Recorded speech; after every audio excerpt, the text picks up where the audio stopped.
the last 5 years, I went from $0 to a senior software engineer who made over $700,000 in his career. I've led multi-million-dollar projects, I've worked in some of the best offices in the world, and I'm currently leading my own AI development company where we build AI solutions for businesses. I've been documenting all the lessons that I've learned along the way throughout the years on this YouTube channel. The truth is, becoming a developer is not what it used to be. Coding alone is not enough anymore. If you want to win in this market, you need to use unconventional strategies. This video contains my best and most effective videos on how to become a high-paying software engineer in this current market. If you go through it, you'll walk away with 5 years of the most important lessons that I have to offer. And I'm gonna give it to you completely for free. Let's begin.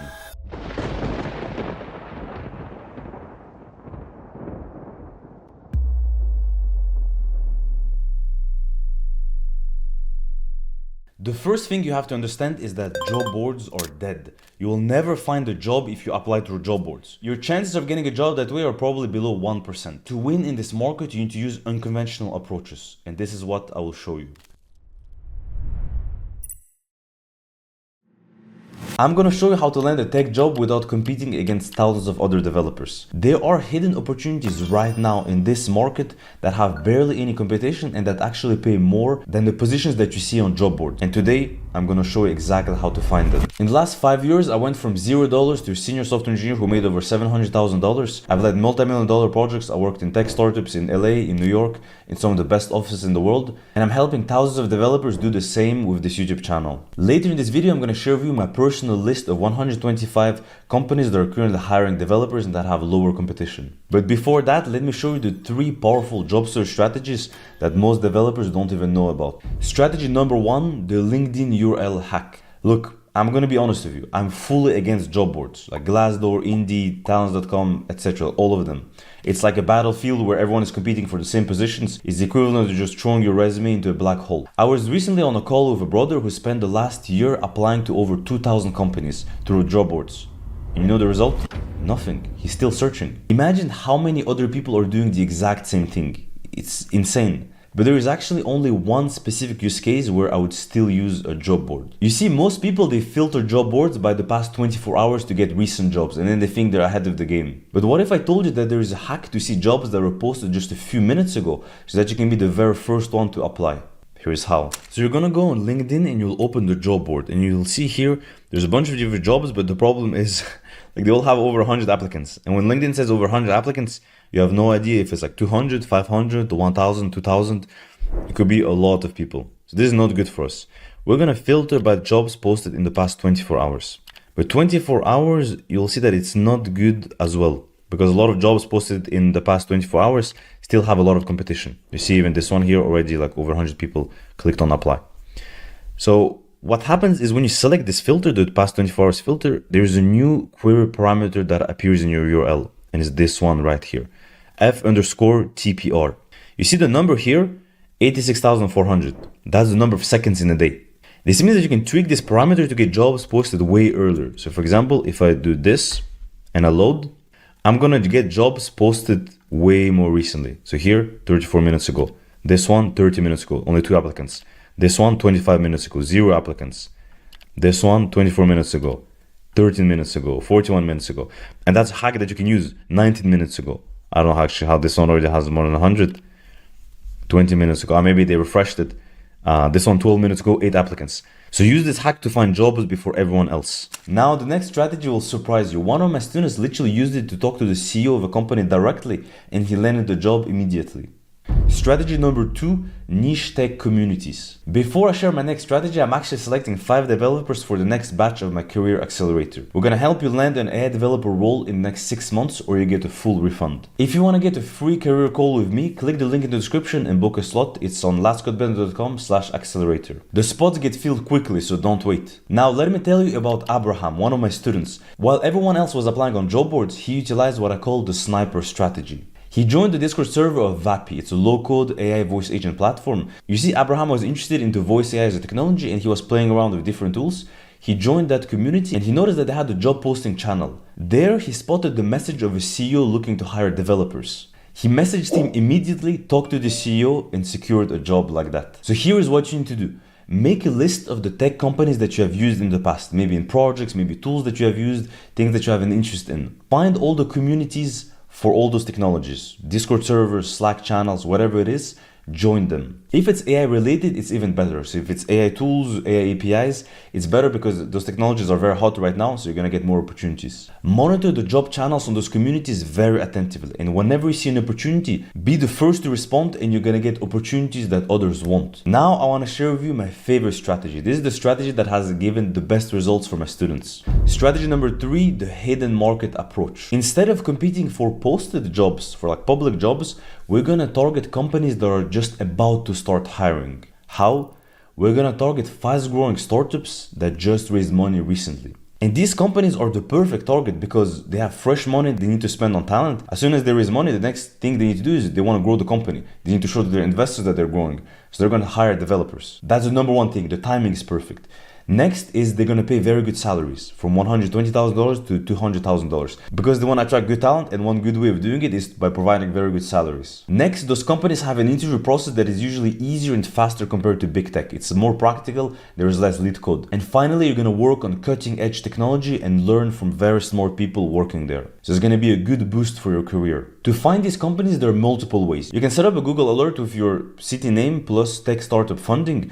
You can check out public lists of companies like Crunchbase or Growth List. I've actually personally compiled a list of 125 companies that are recently got funded. You can access it for free. There's a link in the description. My student Ibrahim literally went from applying to hundreds of companies and getting no responses to start to get responses within 30 minutes of applying to startups using this strategy. The key is that you need to reach out to companies before they post their job listings so that you're the first in line. Once you find the companies, you need to go on LinkedIn and you need to check who are the people who work there.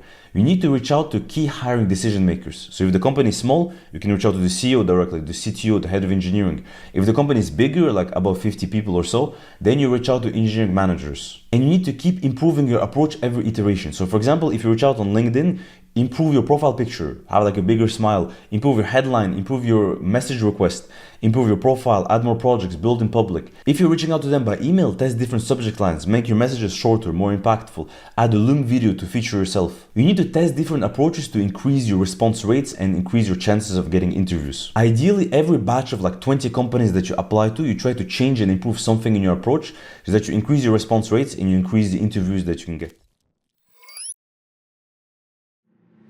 If I needed to find a software engineering job desperately as fast as possible, this is what I would do. In my last job search, I got over 30 interviews, secured 4 job offers with an average salary of $190,000. And I've taught 100 other developers how to do the same. The formula that I want to show you is simple. It's just 2 steps and it can get you an interview within a day. The platform that we're going to use is LinkedIn, but LinkedIn has a problem. If you go on any job posting, you're going to see that it has hundreds of applicants. So there's no way to stand out. There's too much competition. So we're going to use a little hack. We're going to do it differently. We're going to look for recent posts from hiring managers and recruiters who are actively looking for talent. So we're going to go in the search bar right here and we're going to write software engineer and then we're going to write hiring. We're going to search for this. We're going to look for all posts and it's going to show us this list of posts that were made by people who are actually hiring, like this one, for example. But we're going to do more than this. We're going to filter by the last 24 hours because we want to see the most recent ones. So people who are literally starting to hire right now. And here I see a new list of people who are hiring and I can directly reach out to them. Like for example, here I see 2 hours ago, Suleiman is hiring for 2 remote positions, 1 software engineer and 1 machine learning engineer. And you can directly reach out to him. That's the type of opportunities you're not going to find on the job portal. By the way, every week I send a new high-paying job position to my email list. It's companies that are actively hiring right now. I give it away for free. If you want to get access to it, there is going to be a link in the description. Then I scroll down again, I see another one here. They're hiring for a full stack developer in Austin and so on and so forth. But this is not over. We're going to go a step further. Once you find a job that you like, maybe they're going to share like a URL where you can apply to or like an email. We're going to actually go on the profile of this person and we're going to try to connect with them. So we're going to click here. Click on connect and we're going to add a personalized note. This is an easy way to stand out. It costs you nothing, literally. I used this strategy in my last job search and I got 5 interviews like this. I just wrote something like, hey, like then J, like the name of the person. Then I write, I'm a full stack developer from NYC. I worked at like, then I mentioned something a bit unique about me. Like I say, I have like 3 years of experience working at an edtech startup, for example. and then using AI. Then I will say like, I saw you are currently hiring. I would love to chat. Or I would love to have a quick chat.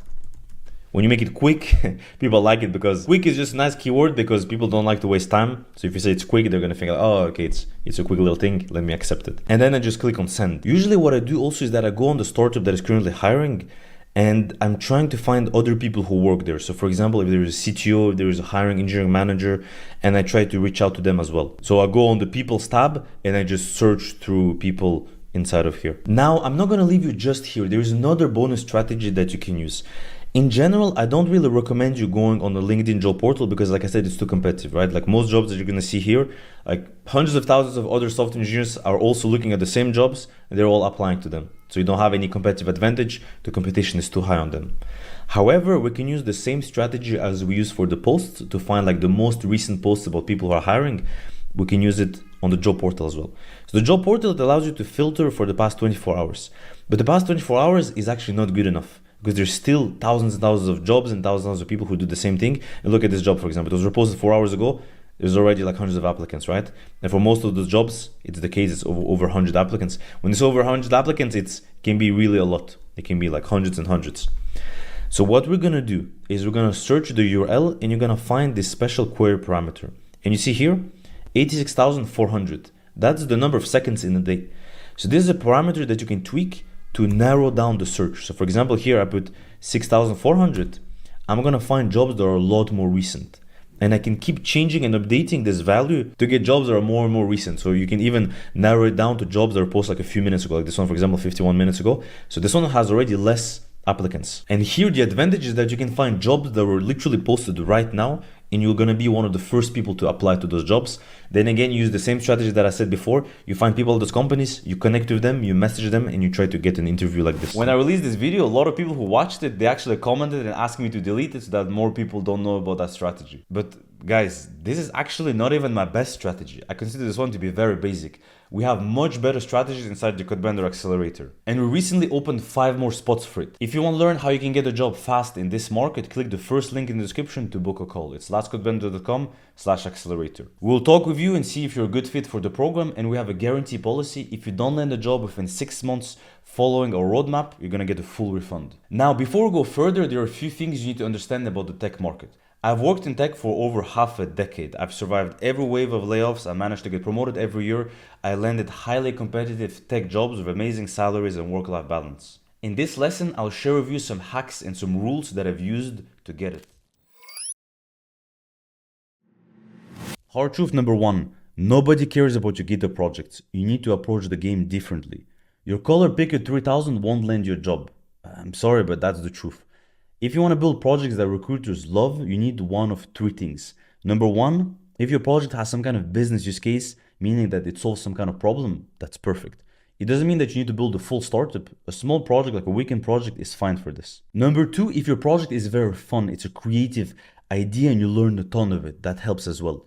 And number 3, if your project utilizes some popular or trending technology, that will also help you stand out. One of these 3 points is enough, but ideally you have 2 or 3 of them combined. So for example, let's say you want to work in the edtech space, or the education technology space, and you build an AI app that helps students prepare for the ACT exams. So you solve a problem, it has like a business use case, right? And you use some kind of trending technology, use AI. If you apply to those types of companies, like if you apply to education companies, education startups, of course, if they see your profile with your projects, or they see another guy who just has like color picker 3000 type projects, they're gonna pick you because you're gonna stand out a lot more. You're directly in line with what this business is doing, and that's gonna help you get interviews. Hard truth number 2, people sitting next to you doing the exact same job as you could be making $10,000 more than you. Learn to negotiate your salary. Many engineers are too afraid to negotiate their salary because especially now jobs are so hard to get that as soon as they get something, they just jump on it. But negotiating your salary before signing an offer is the biggest opportunity you'll ever have to increase your salary. I added an extra $50,000 of salary through negotiations alone. Imagine if I accepted the job offer at the beginning without negotiating. Imagine how much money I would have lost. The best shot you have at negotiations is, like I said, right before signing the offer. If you have multiple offers at the same time, that's gold. You can negotiate like crazy. You're going to feel very confident. But even if you don't have any offers on the table, it's still fine to negotiate. The very first job offer I had, it was a $90,000 annual salary. I had no other job offers on the table. I told them, if you give me 100K, so $100,000, I'm going to sign today. And they accepted. You never know. Always negotiate. Remember, if you don't ask, the answer will always be no. Hard truth number 3, code is just a tool. Don't fall in love with it. Only fall in love with problem solving. You'll be rewarded based on the problems you solve and the value you provide. Customers don't care about how many lines of code you write, how difficult it was to write them, which tech stack you used. Like, think about it. You yourself, when you use any kind of software, do you care about how many lines of code were written, how difficult it was for the engineers? Like, it doesn't matter, right? You don't care if they use JavaScript or React or Vue or Next.js or jQuery. You only care if the software works well, if it does the job that you want it to do. That's all. So don't fall in love with any particular tech. Use the tools that will solve the problem in the best way, and you will be rewarded for that. Advice number 4, whenever a new viral technology comes out, build projects of it. You will leverage the hype. It's the easiest way to get new opportunities. Imagine if when GPT-3 came out, you were one of the first people who built a project of it. Even if your project was small, even if you build just like a simple AI chatbot, it would have gotten so much traction because you're one of the first. It's an amazing viral technology. And I'm sure you would have had people reach out to you to ask you to build an AI chatbot like this on their website. And they would pay you like $5,000 to make it. When you leverage an existing hype and you're one of the first to do it, it's one of the easiest ways to stand out. And you only need to do it once or twice until you get enough opportunities that you can leverage long term. That's all. You don't need to do it every single time. It also doesn't matter if the hype fades away. Who cares? You'll get the attention and make opportunities now. And then you just need to leverage them. Hard truth number 5. Nobody cares about your lead code grind. If you're not getting interviews, you have a different problem you need to solve first. The hardest challenge in today's market is getting interviews. That's by far the hardest test. Know your inputs and outputs. Lead code won't help you land interviews. It will only help you at the very end of the process. Recruiters, they don't care if you know how to use bubble sort or if you have solved 500 lead code challenges. They do care about what you have built though, the project that you have created. Know the ROI, so the return on investment of every action that you're making based on where you are in your job process. If you apply to startups, most of them don't even ask lead code questions anyways. Spend more time on the most critical tasks. Advice number 6, let everyone know about what you have accomplished, both inside the company and publicly online. You can't get promoted if no one knows what you do. You cannot get new opportunities if no one is aware of things that you have built. When you make your work more visible inside your company, it's going to help you get promoted. And it's not only about the code that you're writing, it's things like leading projects, mentoring others, preparing meetings, making sure you meet deadlines. This part is very important. If you learn the art of estimating, if you know exactly how to give a timeline for when a project is going to be finished and you deliver on time, you're going to make your managers or your CEOs love you. When you give a timeline for a project, and you deliver it within that timeline, you're going to build trust. You're going to be known in the company as the person who says something and they get things done. And you're going to get bigger and bigger projects as a result of it. And bigger projects means bigger salary, bigger promotions. When you make your work visible online now, you're going to attract a different type of opportunities, new opportunities that are outside of your company, things like new job offers, freelance gigs. I shared projects like this that I built online, and just last month, I finished a $6,000 freelance gig because of some projects that I post online. It was a freelance gig that didn't take me much time, something that I was just doing on the side, and it was like a nice extra $6,000 for that month. Even if your post has low engagement, you never know who is watching. I got interviews like this at top tech companies, like companies that raised billions of dollars like Scale AI, just because of my online activity on LinkedIn. Even though I don't have a lot of likes, you just never know who is watching your posts. By the way, many of you guys asking for strategies on how to land a high-paying remote tech job. So I've created 2 free resources for you. One is a list of companies who are hiring right now, who are actively hiring. So I'm going to leave a link in the description. You can sign up, get it for free. The other one is a free class that I'm organizing where I'm going to give you my 4-step framework to land jobs now in the competitive market. Check it out. Again, link is in the description. It's going to be a live class also, so don't miss it. Hard truth number 7. You can't become a good coder by following tutorials. You need to code on your own. Coding is problem solving. Following a tutorial means that in general is zero problem solving. You will just become a good copycat. Only follow tutorials if you do most of the work yourself and check the tutorial to get unstuck. The best way to become a good coder is to work on projects and find new situations that you haven't done before and try to solve them. Rule number 8. Every rejection is a data point. See it as a masterclass in interview skills. It doesn't matter how many times you fail, you only need to succeed once. The one offer will erase all your failures. Keep learning from every rejection. If you apply to 50 jobs and you get 0 replies, don't just apply to another 50 the exact same way. Change something in your strategy, apply and then learn and keep iterating like this. Have an analytic approach, use data. The first time I was applying to jobs, I was just applying through the job portals, right? And it wasn't really successful. So I thought, what if I also start DMing people direct on LinkedIn? So people who work at those companies, I'm gonna find them and I'm gonna DM them. I got 5 times more replies using this strategy. Advice number 9. Network extensively. This is the best way to get jobs and opportunities in the current market. I got interviews and high-paying freelance gigs just because of people I know. It's probably over $100,000 worth of opportunities that I got because of my network. Get into the habit of talking to one new person every week. On LinkedIn, on Twitter. Find people you're interested in. Engineers who are building cool stuff, managers at other companies, business owners. Nurture the relationship by showing them what you're working on, by posting online. That's the point that I was mentioning before about sharing your accomplishments online. It helps more people discover you, and then it helps the people you know. It helps nurture the connection with them so they don't forget you. Rule number 10. Have a career plan. Know where you want to be in 5 years and work backwards from there. If you walk blindly with no sense of direction, you're going to lose a lot of time. It's like going to the gym without any workout plan. Yeah, you might sweat, you might train, but you're not going to be as efficient. You're not going to see real gains.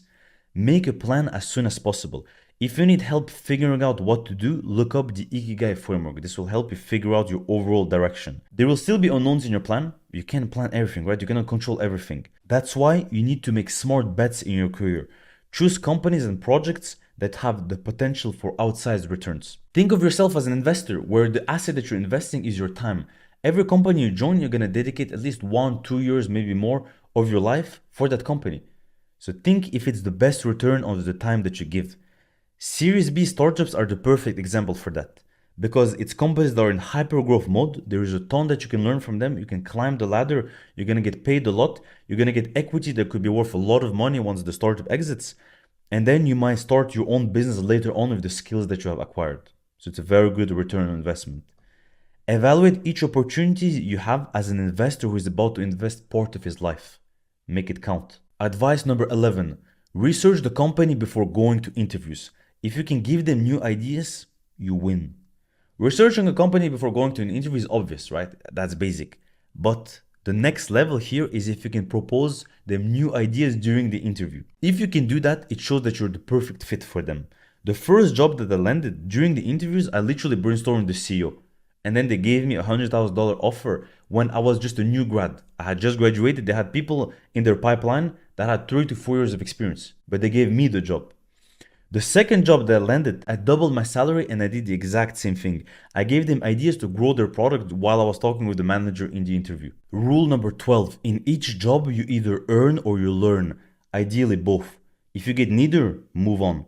It's fine to join a company if you're underpaid. That's okay, especially at the beginning of your career if you're learning a lot. It's also fine to stay at a company where you are paid well, but you don't learn anything. I reached that state twice in my career. The only thing is that it's pretty boring, right? Because you're not learning anything new. So the best is to have both. You earn and you learn. But if you have neither, you're completely wasting your time. You have to move on as fast as possible. Hard truth number 13.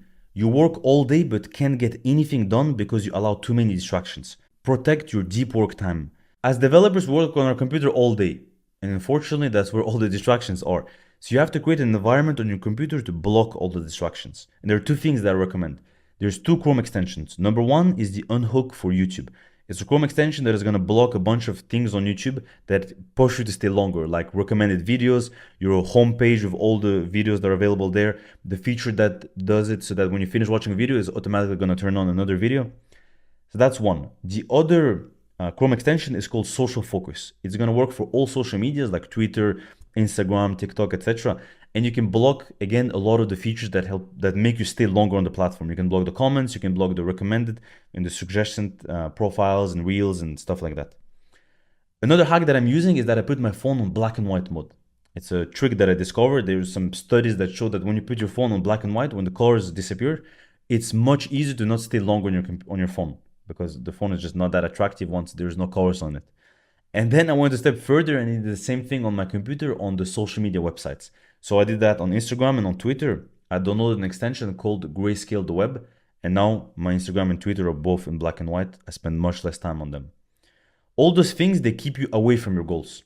If you want to work on some project for 1 hour now, and then you take your phone and you're like, oh, I'm gonna just watch it for 5 minutes. You end up watching it for an hour. Now you're late for your work, you start stressing, you miss it for today, you didn't finish everything you're supposed to do, and then you repeat that tomorrow, then the day after, the day after. You do that for 1 year, 2 years, 5 years, 10 years. At the end of the day, instead of being here where you could have been reaching your potential, you're gonna fall here just because of time you have stupidly wasted destroying your brain on social media.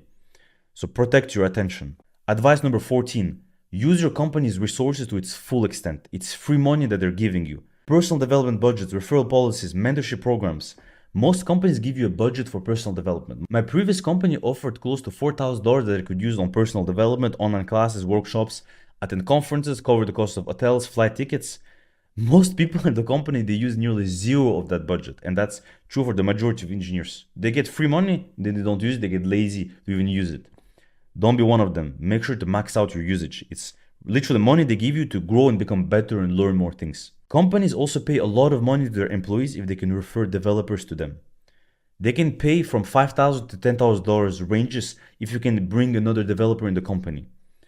Sometimes even more, depending on the position. Most developers, they don't get involved in the recruitment process of their company. They don't even know which position they're hiring for, which is really a wasted opportunity. Because if, imagine you have a friend or a former colleague or former teammate or classmate who would be a great fit because your company is currently looking for like a full stack developer. You don't know about it. If you knew about it, you could have recommended them. Your friend would get a job. The company would be happy because they get a new employee, and you would get like $5,000 to $10,000 just for that. Like, this is truly passive revenue. You just need to do one introduction and you can get this. So it's a win-win situation. Your company will also have smart people who are years ahead of you. Use them as mentors. This can save you years of time. My mentor helped me negotiate my salary. He told me how to build advanced AI apps. He told me how to use technologies like RAG, LangChain, and a bunch of other things. Some companies have policies that match junior developers to mentors. But if they don't have that, just look into your company directory, find someone you like who has experience, someone that you want to learn from, DM them, ask them if they could become your mentor, tell them what your goal is for your career, schedule weekly calls with them, and then have a plan for every week of what you want to do and then track progress based on it. For me, like, one of my goals was to build advanced AI apps. So I want to learn how to do this. So I had this goal, I had a specific app that I wanted to build, and every week I had a task that I need to work on. I would work on those tasks, present it to him, and then would pair program, discuss, he'd give me tips, and this is how I was improving and growing on that objective. Advice number 15. After a few years of experience, build a productized agency. You'll be paid a lot higher. A productized agency is a business model where you provide your development services to companies for a monthly fee. So it's basically you code for them, you make projects for them, and they pay you for that. It can be a one-person business, or you can hire a few employees and have a business like that. What you have to realize is that for whatever company you're working on, for the majority of jobs, the value that you provide is usually 10 times higher than the salary than what they pay you for, right? Because that's how for a business it's profitable to hire you. Otherwise, it doesn't make any sense. If they hire you for $100,000 and they get a lot less than that from you, they wouldn't hire you. The reality is, it might be hard to believe, but the value you bring to a company is usually a lot higher than what they pay for. For me, the code that I have written, it has generated over $20 million of extra revenue for the companies where I have worked at. Now think about this. Think about what if you could work directly with clients so that you don't have to go through a company that just pays you like a fixed salary. What if you could work with clients directly? You can propose them your services for much cheaper because you don't have a huge company, you don't have like offices you need to pay, you don't have this huge machine that you need to feed, right? It's just you yourself. You can propose them a payment that is much lower. And if you take a client, for example, and you tell them that your development services are like $5,000 per month, you can take a few of those clients. That's like 5,000, 10,000, 15. You can go up to maybe $20,000 if you have 4 clients that you work together at the same time. And if they all ask very similar things, so you specialize yourself in a niche, like AI development, for example. Like you provide AI development services for companies, you help them integrate AI tools, build AI features, and you specialize in a niche where every project is very similar to each other. So taking a new client is not a lot of extra work. It's not like something that's super custom. You take 4 or 5 of those clients just by yourself, you're already at like $20,000 to $25,000 per month. And then if you want to scale it further, you want to hire like a few extra people, then you can go and scale it up to maybe $100,000. And you can make a lot more money like this being completely free, working on your own terms. But for this to work though, you need great coding skills, you need a proven track record, and you need to have a network to start getting your first clients. Without this, it's very difficult. That's why I recommend doing this once you have a few years of experience. It's still possible to do it without any experience, but it's much more difficult. That's why I recommend you first work a little bit and then go to this route of creating your business. One of the viewers of this channel applied to more than 1,000 jobs, and he has been looking for a job for the past 2 years now. He left this comment and it made me think. I already replied to him, but I was thinking more about it and I wanted to make this video to just share the knowledge to more people because I believe this is important. So this is what he wrote. Guys, I would love some advice because I've been trying to get my first job for 2 years now while miserably stuck at my parents' house. Basically, I finished my master's degree in math in December 2021 and started job hunting in January 2022. Went after machine learning jobs and failed miserably. Tech layoffs happened then, so did a data science bootcamp, finished in April, and I've been applying non-stop since with only one interview after 1,000 applications. So at what point do I give up?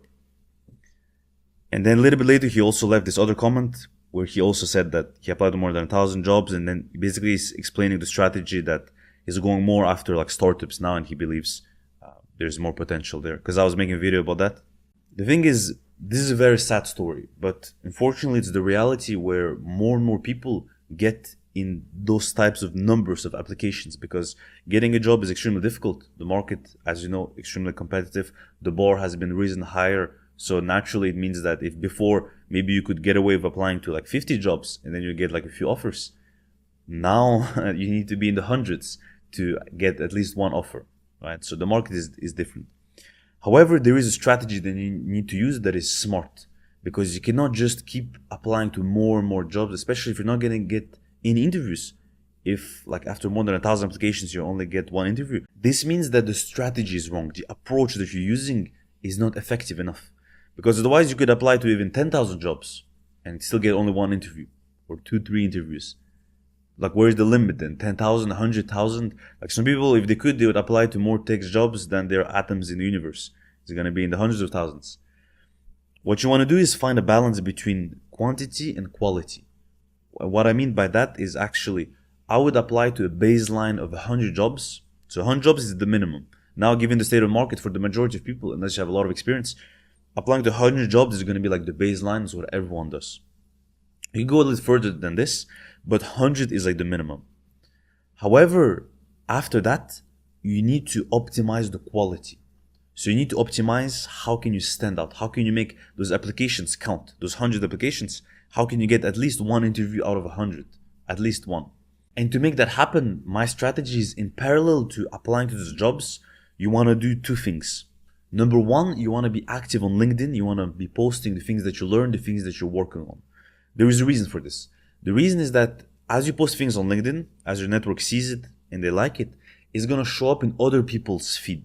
And those people might be recruiters. They might be engineering managers at other companies. They might be CTOs. And if they see the projects that you work on, if they see you posting stuff, you might get people who directly reach out to you, right? You might get recruiters who directly reach out to you on LinkedIn and they might invite you for an interview. So that's one reason. And it doesn't take a lot of time. You can time box like 10 minutes per day to just share things that you're working on, things that you're learning. The other thing that you want to do is in parallel to applying to the jobs for the same exact companies where you apply to, go on LinkedIn, find recruiters there, find engineering managers there who are hiring and DM them. Send them a connection request, add a little note where you introduce yourself and you ask about the job and then try to engage in discussions. Some of them, maybe out of like 100 jobs that you apply to, 100 people that you have connected with on LinkedIn, maybe only like 10 people are going to reply to you. But out of those, a few people are going to turn into interviews, right? So this is like a better approach than just applying like everyone else. Because it's like, if you think about it from a company perspective or from a recruiter perspective, there is a pool of applicants. Maybe for a job posting, there's like 1,000 people who apply to it. I have 1,000 resumes that I need to go through. All of them are pretty much equal. Like some of them stand out, some of them don't stand out. But I need to go through all of them. And it's very hard for any individual to stand out in that pile of applicants. However, if I have someone who reaches out to me directly through another path, Then obviously this person is right in front of me. I see their profile, I give them a special type of attention, a different type of attention than the 1,000 other people. Congrats on completing the foundation module. Now, before we go to the next module where you can actually learn the skills that you need to land a job in this market, you need to understand the one thing. The road is going to be hard. So in the next lessons, I'll share with you a few stories to keep you motivated to reach your goals. Let's start with a day in the life video. This is a day in the life of a software engineer in NYC. I'll show you how I balance my work at an AI startup and a side project I'm building to help developers like you land high-paying jobs. I try to wake up early before the sun rises so I don't miss Fajr. After I pray, I start the day by planning the tasks I need to do. I break my day into blocks of 1 or 2 hours. The first 1 hour 30 is dedicated to my side hustle before my job starts. I'm currently mentoring 10 developers to teach them how to build AI projects and get high-paying jobs. It's part of my Codebender accelerator. See, most junior developers make the same mistake I made. They focus too much on algorithms and traditional coding. But the real opportunity right now is in AI integration. Every business will need AI, that's not even a question. But here is what most people don't realize. These businesses don't need machine learning engineers. They won't build new models. They need developers who can integrate existing AI models. And that's where you come in. This is the biggest opportunity right now. I actually have another side hustle where businesses pay me between $5,000 and $10,000 to help them adopt AI solutions. And honestly, it's things that are not that hard to do. But more on that in another video. Once I'm done, I take a small break before heading to the office.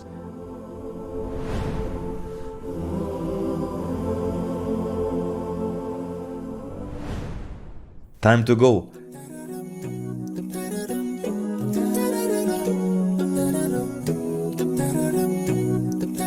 It takes me around 40 minutes to get to the office. I walk to the subway station. The view outside is amazing.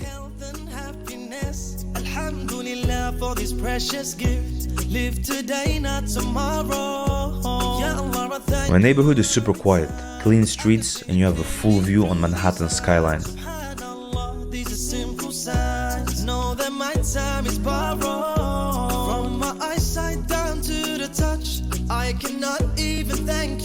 The subway station is just a 7-minute walk from home. It's packed like usual, no place to sit. Some days the train is so packed that you can't even enter inside. You have to wait for the next train to come. Luckily, they run frequently, every 5 to 10 minutes. I work in the Empire State Building, one of the most popular buildings in the world. There are 102 floors, and I'm on floor 77. The elevator takes a minute to reach that floor. It's so high up that your ears pop getting to it. It's like when an airplane takes off. This is our office.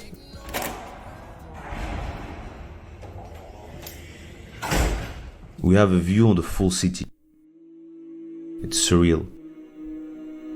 I went through a long journey to be here and made a lot of mistakes. I quit coding 3 times. I didn't even know anyone who was a software engineer before I started. I followed the wrong roadmaps, couldn't get any interview, didn't even know what lead code was. This probably made me waste a few years of time. But after a lot of research, I figured out tactics and hacks to get a lot of interviews. And now I work as a senior software engineer. I've actually made a list of 100 companies that are hiring right now or that I believe are about to start now. It's all AI startups that raised money recently, pay a good salary. Check the link in the description if you want to get it for free. I come from a small place. I was born in Ingushetia, a small mountain nation of 500,000 people. We lived in Grozny when the war started and had to leave. My family moved to a tiny city in Belgium. This is where I grew up. I never imagined I would be here. But for some reason, when I was a kid and people would ask me where I wanted to work in the future, I would say I wanted to be on top of some huge building. I have no idea why, but for some reason this is what I imagined, being on top of some huge building overlooking the city. I forgot that vision until I started working here. It's funny how it materialized. 9 AM, my day starts with stand-up. It's a meeting where we discuss projects that the team is working on and we check status update. The team is across US and Europe. We have people in the US, UK and Portugal. After stand-up is over, I go work on some of my tasks for the day. I can't show you the actual code I write for privacy reasons, so this is just dummy code right here. But to give you an idea, I'm working on implementing a pre-sale test for an AI feature that we're experimenting with. We want to see if this is something our users would be interested to purchase. I'm setting up that flow and adding tracking so we can properly monitor everything. I work for around 2 hours and then it's lunchtime.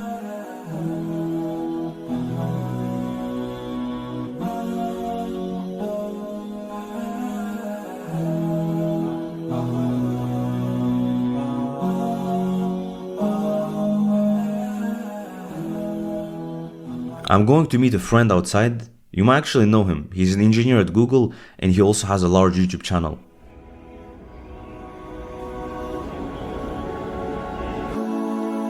Here he is, Kevin. I wanted to ask him a few questions for you guys. So, Kevin, you have been an engineer at Google for 2 years now. Yep. And something I'm sure my audience will be asking is, what was the story, the journey of how you got in Google? Yeah. Okay, so I think it's a pretty funny journey because I feel like I didn't write a line of code until I was 18. So I went to college and I was like, okay, I have to pick a major. And literally I just thought to myself, like, I liked video games in high school. How do I make video games? I make video games with code. I really liked the class. I took my fall semester my freshman year.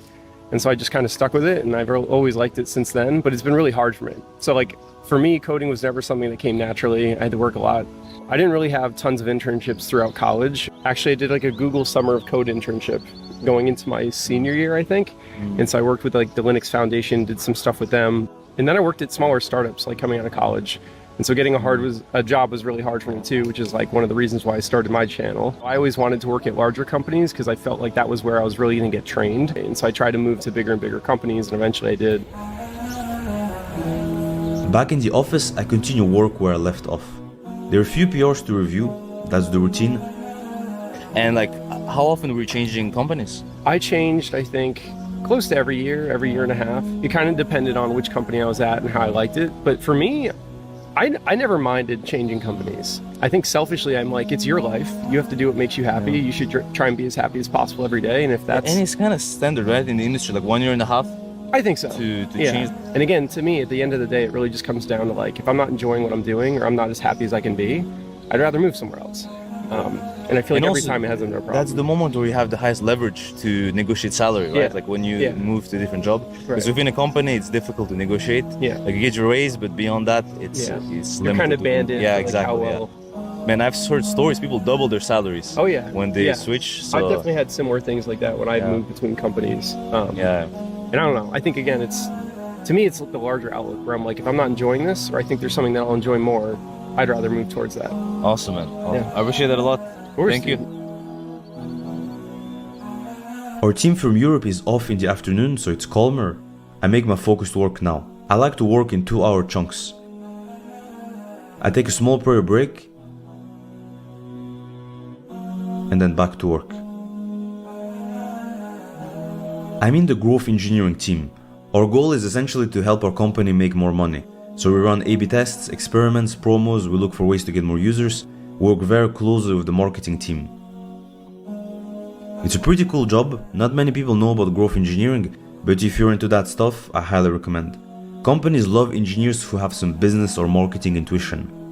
And if you can show them that you can make them more money, that you can help them grow, they will happily hire you. 6 p.m, I'm done with work. Now I'll just handle some personal stuff.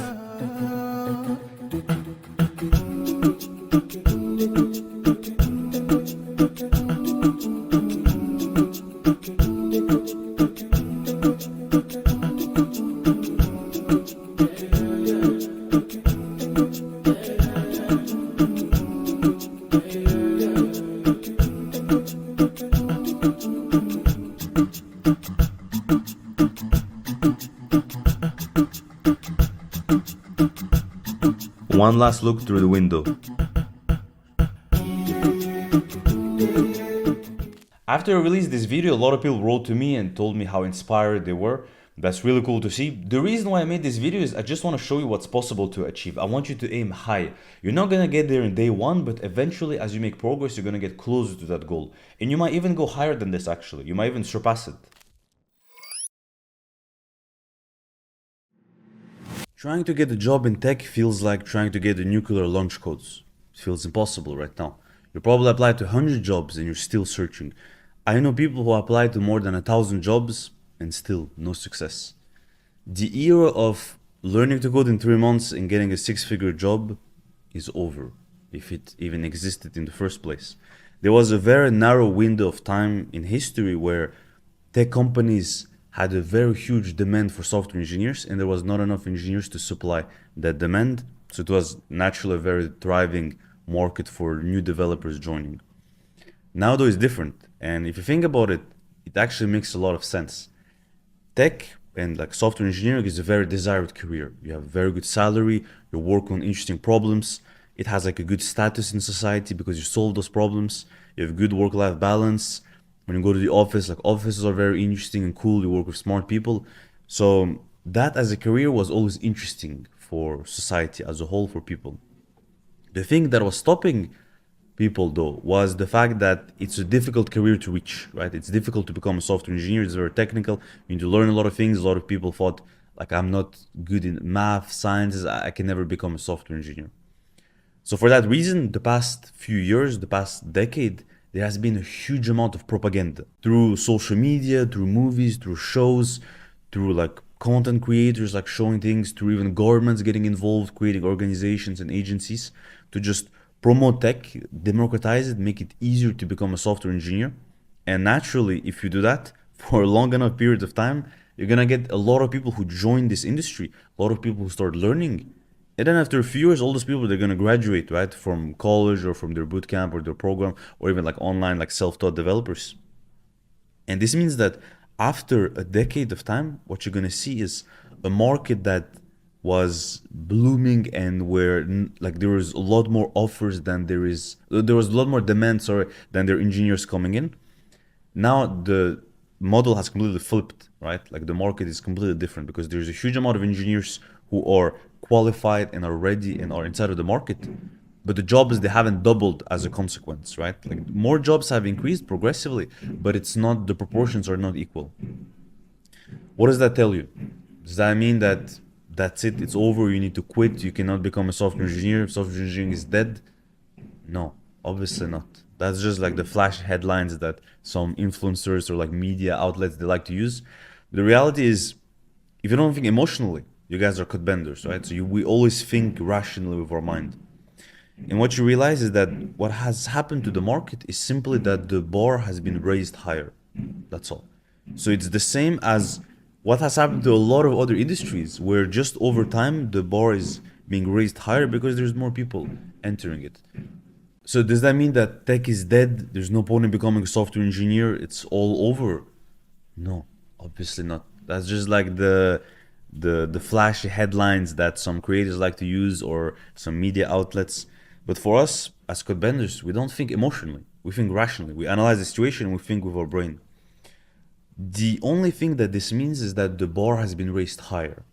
That's all it means. If it's more competitive, the bar has been raised higher, which is the same as what has actually happened to a lot of other industries, right? Over time, the bar just gets raised higher as more people enter that industry. That's all. And if you think about it, where do you find six-figure jobs that are easy to get in society? Like if you look around all the jobs that are available, where is there a six-figure job, like more than 100K salary, that is easy to get?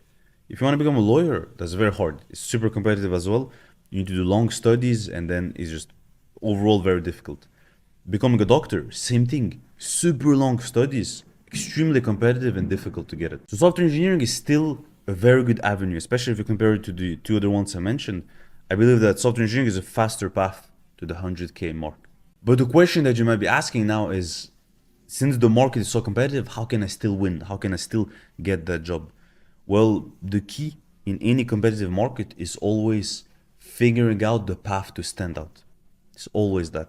And if you think rationally about it, when you apply for a job, what is the only thing that truly matters, right? What is the only thing that is going to make a recruiter call you? It's your resume. Because at that stage, when you apply for a job, and if you have recruiters, engineering managers who look at your resume, the only information they have about you at that stage is just that. It's just the resume, right? So that's the very first step that you need to think about, is how can you optimize your resume? And one of the most important things that you can do right now to elevate the quality of your resume, to elevate the potential it has to stand out, is to work on interesting projects. That's literally like, outside of having more experience, that's the best thing that you can do. Work on projects that use good technologies that are used by companies like React, Next.js. So then you're gonna have those keywords that match the job description that they want, because they also check that. That's one thing. But the other thing is the idea. Like try to work on projects that are interesting, unique, not another like to-do list app or like weather app. Try to work on interesting projects that are full stack. We work on the front end, a back end. We're going to be building interesting features. We have to solve some problems. Maybe also go to the next level. Like don't just have your project running locally. Try to deploy it. Try to deploy it online. Try to get some users. Try to scale it a little bit. Then it's gonna, like, the more you do, basically, the more you learn, the more problems you solve, the more valuable it becomes and the more unique it becomes. Sometime back, I got a comment on my Instagram asking me how my belief in God helped me change my life and become a senior software engineer. I went from a kid born in a war zone, moving to Europe to escape all this conflict for our survival, to a place where I didn't know the language, the culture. I went to school, I was lost at the beginning, I was a failure, honestly, I was failing school, to completely shifting my life around, moving to the US, getting a master's degree, finding a six-figure job, becoming a software engineer, then moving to New York and now working as a senior software engineer on top of the Empire State Building. If I have to think about this question, just the importance that God had throughout this whole journey, it's actually very difficult even to put into words, just the importance. I was kind of thinking, like, when I got this question, I was like, what the heck, actually, it's very difficult to answer, just the magnitude of what it represents. And if I have to put it into a simple example, I'll probably say this. Imagine if two people are thrown in an empty field. One of them is not told anything. He's just there, he's lost, he doesn't know what he's supposed to do, he's just in this field and he's supposed to survive, figure out what he's supposed to do. The other one, though, he is given a specific set of instructions. He's given what is the objective that he's supposed to reach, where he's supposed to go. He's given the map of what he's supposed to follow. And then he's given reassurance that it's going to be okay, that the journey is going to be difficult, that he's going to face hardships and challenges. But ultimately, as long as he follows the plan, as long as he trusts that map that he's given, things will be okay. Who do you think out of those two people has a higher likelihood of reaching this end, this dream destination where they want to be?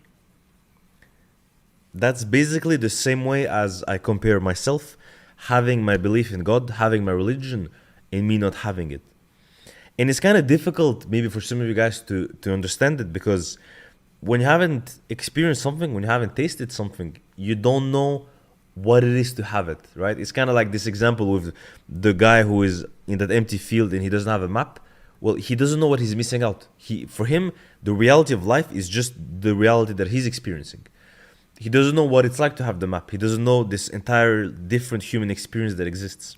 Throughout my journey, there were many moments where I had actually close to a breakdown, right? When you move to a completely different continent, when you lose everything you have, all the people, your family is far away from you, it's very easy to get lost. It's very easy to go off rails. And I had many moments like that where I was close to having a breakdown. But what helped me at those moments is realizing that actually results, they don't depend on me. Results are from God. And my job is just to do the action. My job is just to do the effort. The effort, though, is under my control. You can always control how much effort you put in a test, to prepare for an interview, to work on a project. You can always control that. You don't control the outcome. You don't control whether you succeed at the exam, whether you get the job that you want, whether you get the results that you want. You cannot control this because they depend on God. But when you shift your mindset and realize this, it removes so much pressure from your life, and it makes your entire energy focus just on the variables that you can control.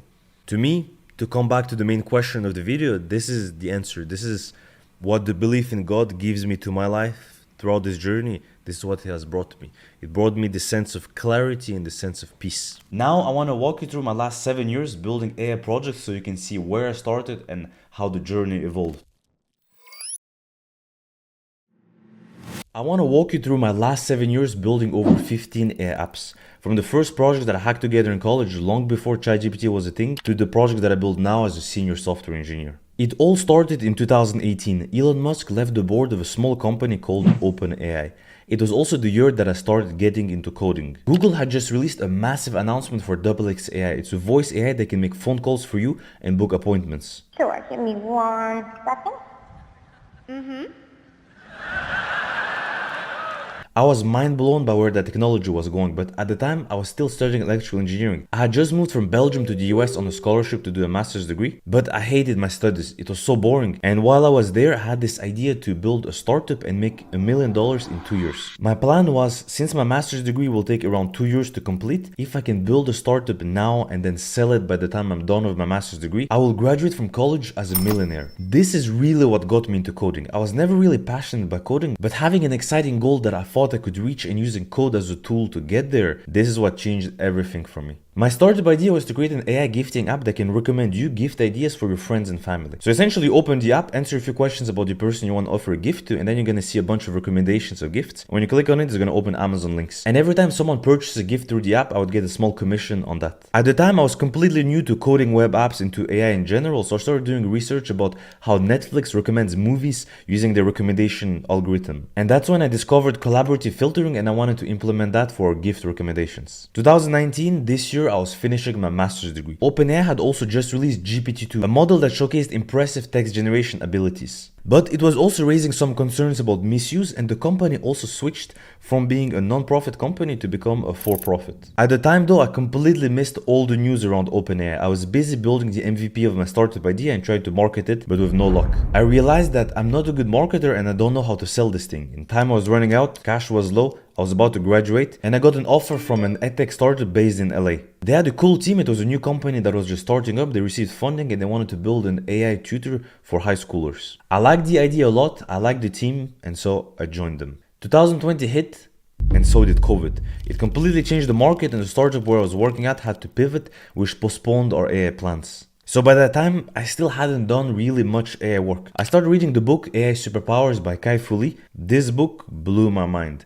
This is when I understood that AI is gonna change everything, and it's coming much sooner than people expect. 2020 was also the year I started my first YouTube channel, and at the end of the year, a friend shared a video with me showcasing the use case of a new AI model that had just come out. GPT-3. I was mind blown again, and I had to get my hands on that model to try it. 2021, the world was in lockdown because of COVID-19. AI actually played a crucial role in the pandemic, from drug discovery to data analysis. I was still trying to access the GPT-3 API, but I was still on the waitlist. At the same time, there were a lot of concerns about AI's role in misinformation and deepfakes. I am not Morgan Freeman, and what you see is not real. 2022, I finally got access to GPT-3. This was 6 months before ChatGPT came out, and I built my first GPT-3 apps. I built an AI that can turn your thoughts into tweets. I built an Andrew Tate AI chatbot. This was the time when Andrew Tate was going viral. Well, what color is your brigade? And then I built a viral YouTube video ideas generator. I also moved from LA to NYC for a new job at a startup who had offices on top of the Empire State Building. At the end of the year, on November 30th, 2022, ChatGPT came out. It went absolutely viral, reached 100 million users in just 2 months. This was the fastest growing app in history. In 2023, I went deeper into AI and started learning more about it. GPT-4 was just released, a new model that showed very human-like outputs. And I used it to build a couple of apps like a children book AI generator, a viral tweet generator, and an AI that helps you prepare for your technical interviews. Then I taught 10 developers in my community how to build AI apps. This is the first Codebender cohort program. In my eyes, we're really starting history. In just a month, these beginners build apps like an AI that turns lectures into structured notes, an AI meal planner, an AI meme generator,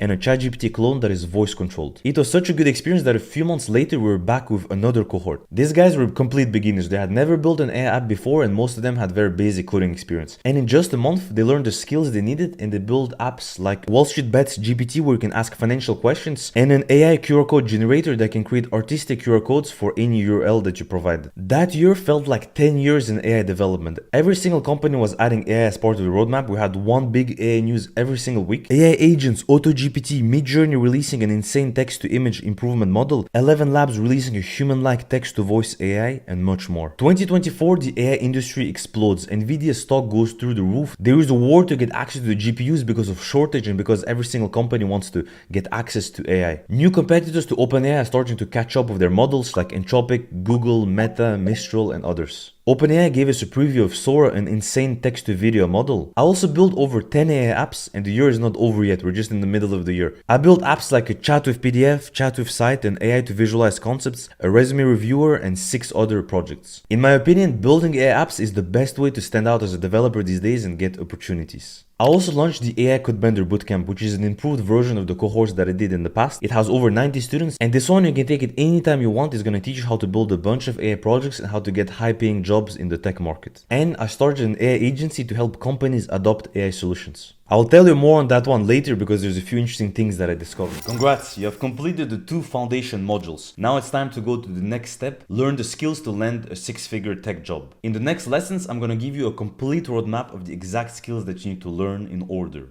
Let's start.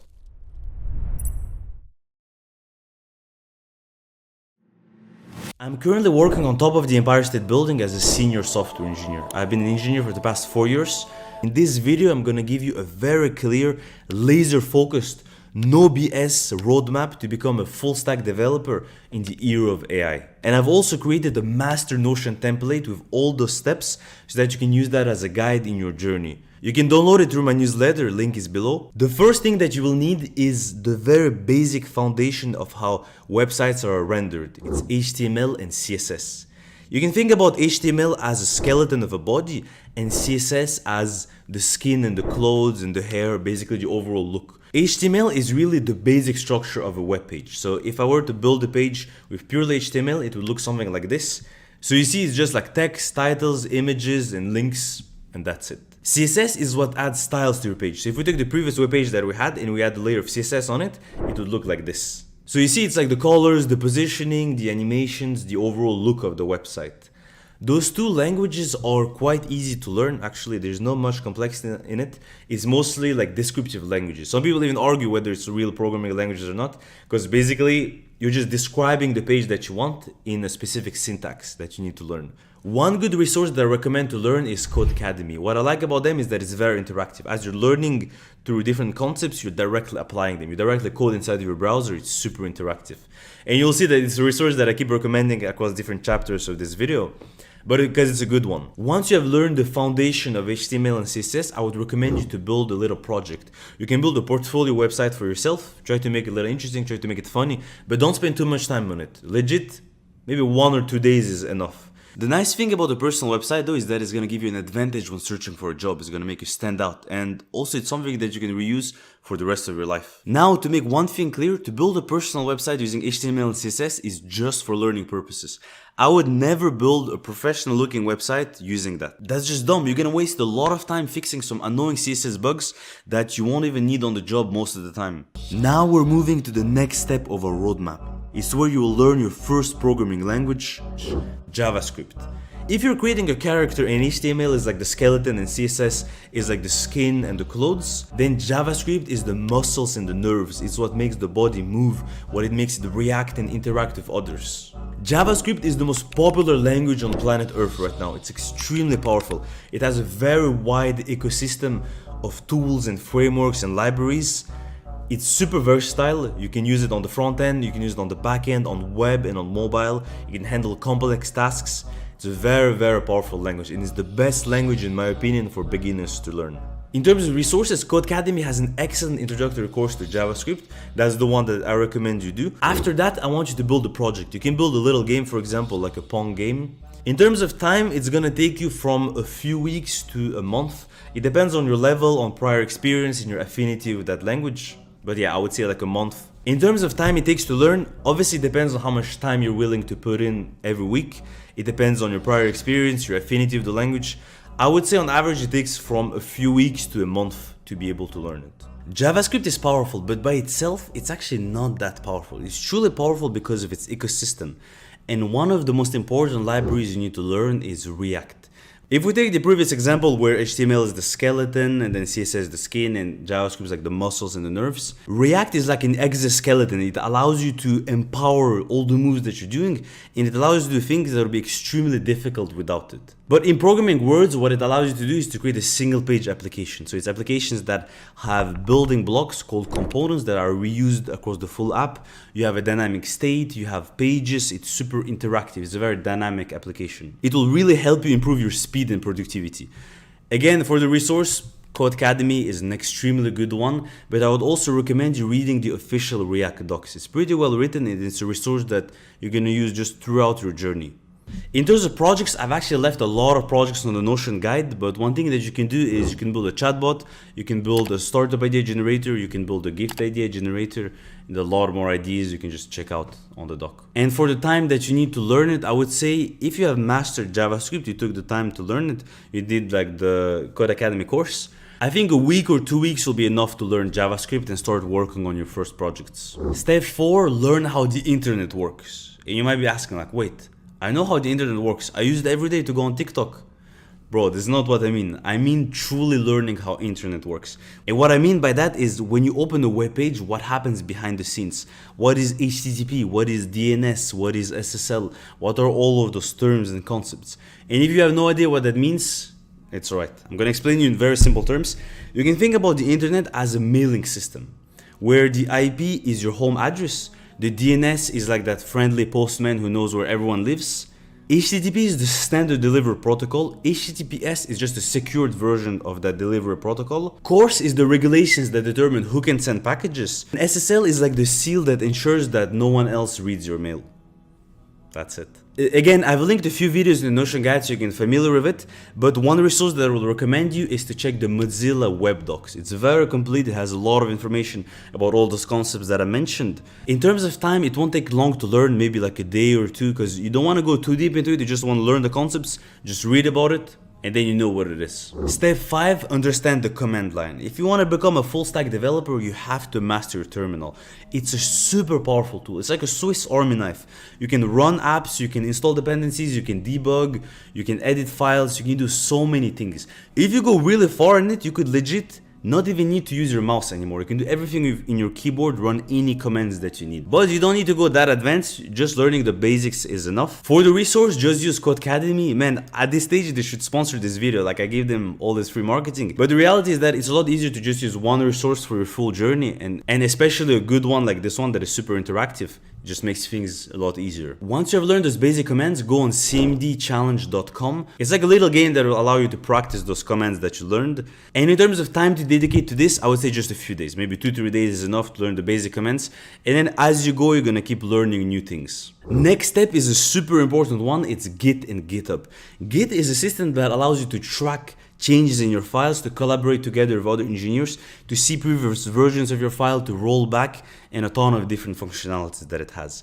GitHub is a website that basically uses Git on the web, so it makes all those features accessible through an interface where you can store your code. It's the most popular website to store code and to work collaboratively with other people. So it's extremely important if you wanna go and work in a company or work with others. It's as important as air for a human being.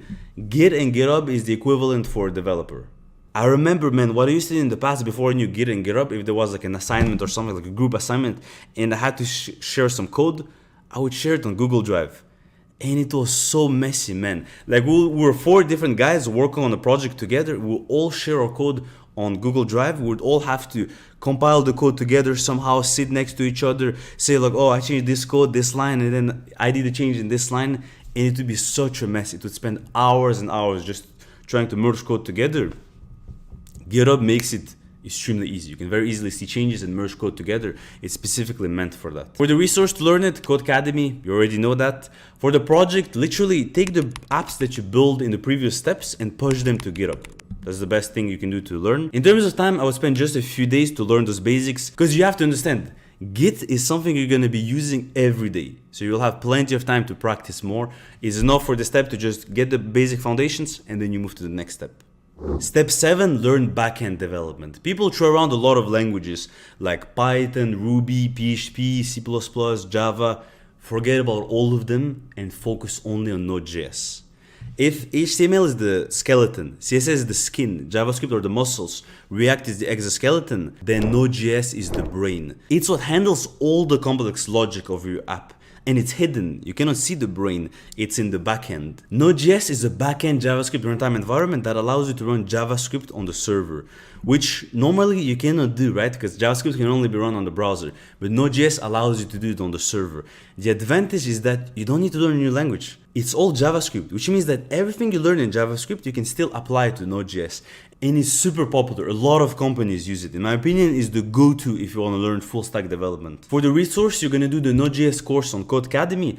And then for the project, you can literally take any of the projects you did in the past and try to add the backend to it. In terms of time, it's going to take you a week or a few weeks, depending on how intensely you do it. Once you have learned that, it's time to learn the next piece that you need, which is the databases. There are two popular types of databases. There are SQL databases and there are NoSQL databases. You want to learn the difference between them two and when to use one over the other. To make it very simple for you, if your data is structured and there's relations between the data, then you want to use a SQL database like PostgreSQL. So for example, let's say you're tasked to organize a wedding and you have a list of guests, you have a list of their meal preferences, and then you have seats where they're assigned to across different tables in the wedding hall. This is structured data because each guest is related to a meal and is related to a seat.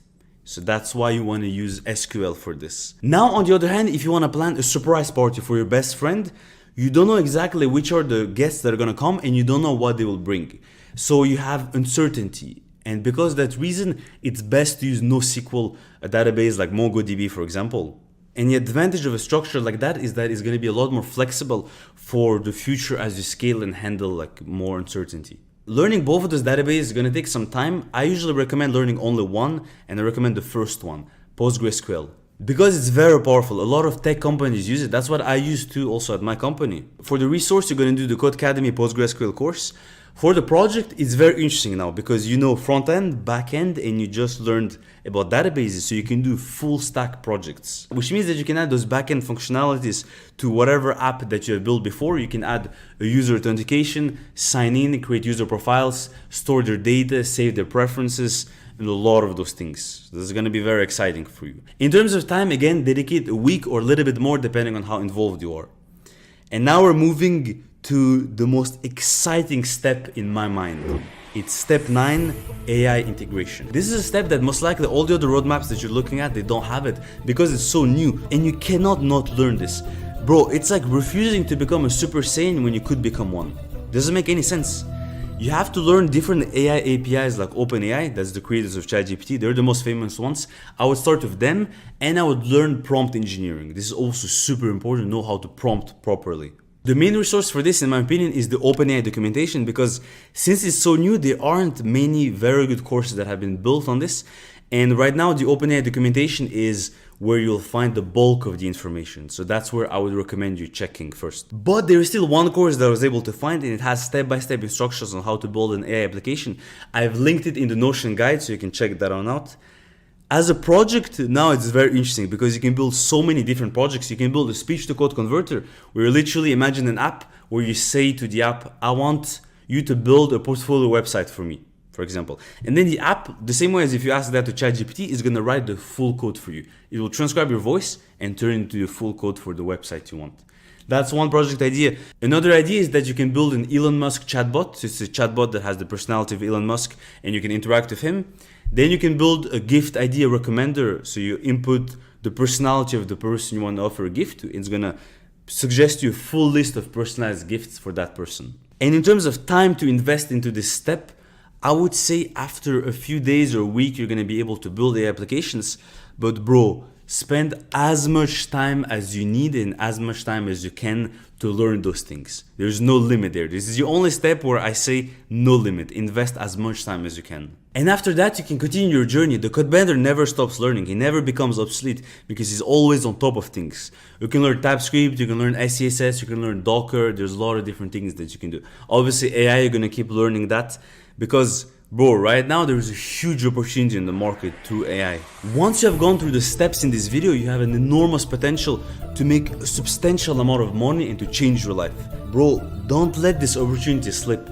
Use the roadmap that I've created as a guide for you. You can use it throughout your entire journey. You can access it in my newsletter. You'll be able to download it there. It's going to be the first email you'll get. There's also a bonus step in it that I've written, and it's something that, in my opinion, the reason why so many people who learn to code give up is that bonus step that I've laid out.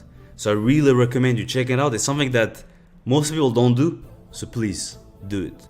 The advantage of that Notion document also is that I can update it a lot easier than updating this video. So as AI evolves and as the market evolves, I'll be able to update that document, so keep referencing that one, okay?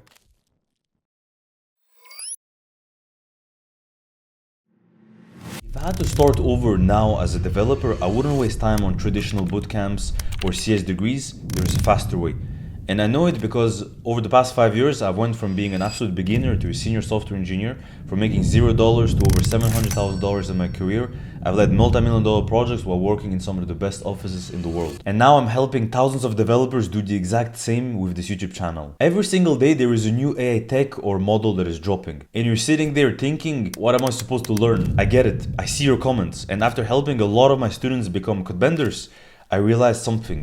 Most people are stuck with a 2020s mindset. They're learning outdated skills while the world has already moved on. But don't worry, alhamdulillah, our community, the code benders, saw this coming. In this video, I will show you the exact roadmap that I would follow to become an AI developer this year. The first thing we have to do is that I have to clear up a massive misconception, because a lot of people get this wrong. An AI developer is not an AI researcher in a lab code like training neural networks. It's also not a machine learning engineer who is building new models from scratch. An AI developer is simply a full stack software engineer who knows how to utilize those AI technologies and APIs to build incredible apps. Most companies aren't going to build their own AI models. They don't need that. Think about it, like companies like OpenAI, Anthropic, Google, they already spend billions on this. So most businesses in the world, they will just leverage on the models that were already created. What they need is developers who can take those existing models and integrate them into their products and workflows. And this is where AI developers come in. While machine learning engineers are competing for a handful of jobs at those big tech companies that are training new models, every business is going to need AI developers. Why? Because every software is about to be rebuilt with AI. Think about it. Customer service need AI chatbot. Marketing teams need AI content generation. Sales teams need AI automation. Product teams need new AI features. And guess who is going to build all of this for them? It's not machine learning engineers. They're going to hire developers who know how to integrate AI models effectively. These are the new age software engineers, also called AI developers. This is why we have a golden window of opportunity right now. The demand is exploding, but most developers, they're still stuck in a pre-AI mindset. While they're still debating whether to use React or Angular, you're gonna learn how to build the future. Now, I know this opportunity sounds exciting, but a lot of people are actually lost on what skills they need to learn concretely. So I've created a complete roadmap to help you. Phase 1, you need to build the general skills of a full stack developer. This is going to take you around 3 to 6 months depending on how fast you are, but don't rush it. These are the roots of your AI development tree. You can think about the skills you need to learn as building a house. So first, you have to learn front-end technologies. It starts with HTML, which is like the foundation of a house. Then you have CSS, which is like the walls and the designs. You have JavaScript, which is like the electrical wiring, so it's what gives like life to the house.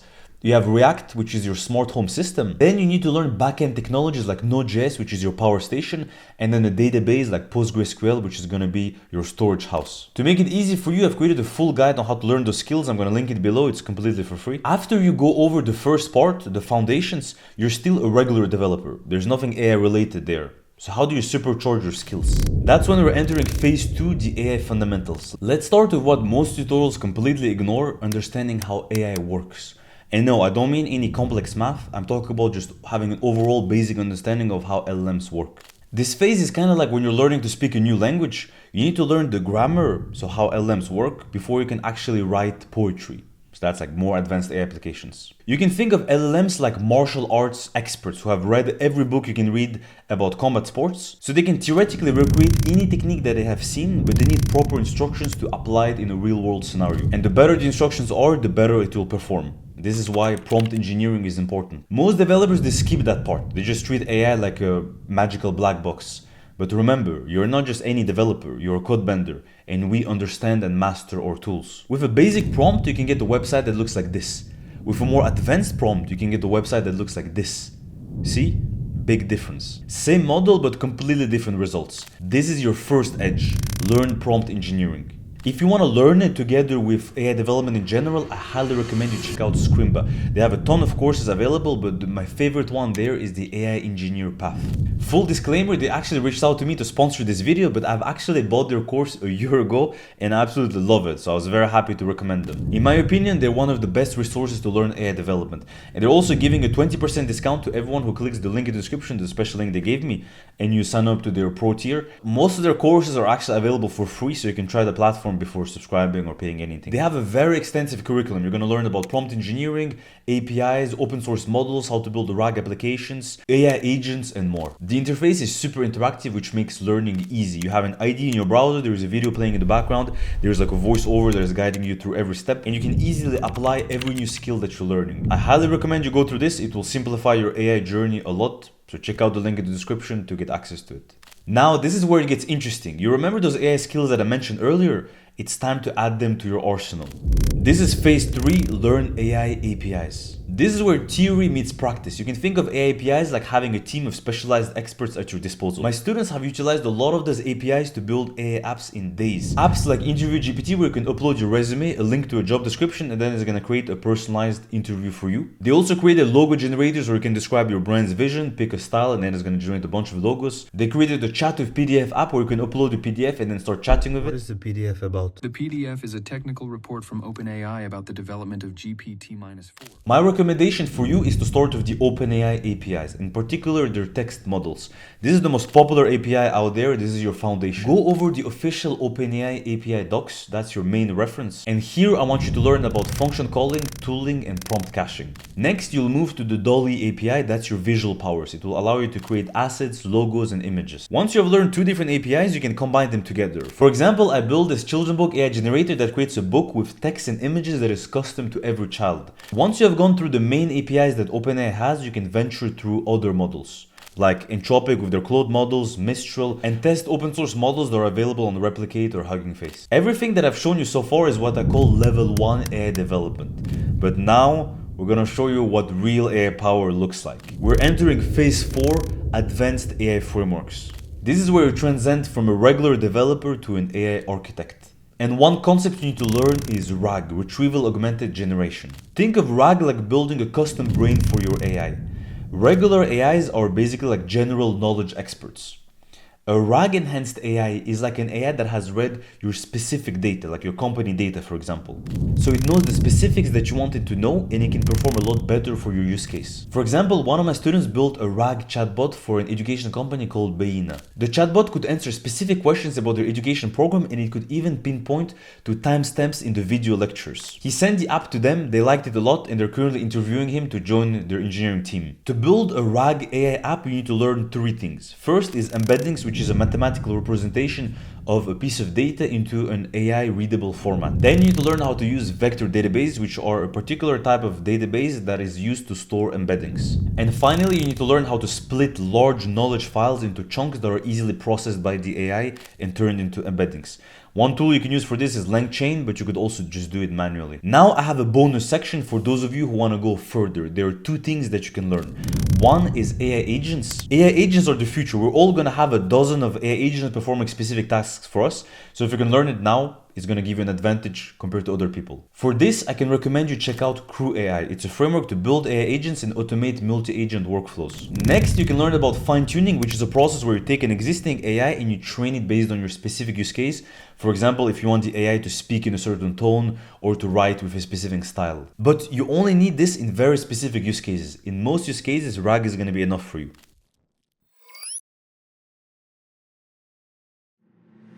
The AI industry is absolutely exploding. We're looking at a $1 trillion market and companies are desperate for AI developers. But here's the hard truth. Most people trying to break into AI are wasting their time. They're stuck in tutorial hell, overwhelmed with too much information, and they use strategies that simply do not work. I've been in tech for half a decade. I worked at AI startups in LA and New York. I led multi-million-dollar projects. I launched my own AI development company, and I helped complete beginners land AI developer roles through my education company. Today I'm gonna reveal the fastest and most effective path to learn AI development and actually get hired. That's how one of my students went from 0 interviews to securing an AI developer role in San Francisco in just a few months. Randomly applying to job boards will get you nowhere. The FANG route is full of dead dreams. Be smart.